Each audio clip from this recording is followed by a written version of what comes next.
আবারও বৃষ্টি নামলো ঢাকা শহরে। এটা ঢাকার শাহজাদপুর বাস স্ট্যান্ড। প্রচণ্ড বৃষ্টি নামছে। দেখুন কত বৃষ্টি, তবু মানুষের জীবনযাত্রার থেমে নেই। কত গাড়ি ঘোড়া চলছে রাস্তায়, মানুষজন রাস্তা পার হতে দেখা যাচ্ছে।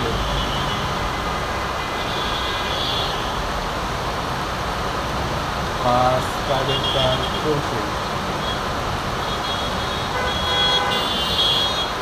এই যে দূরে সুবাস্ত দেখা যাচ্ছে, পাশে একটা কনফিডেন্স টাওয়ার।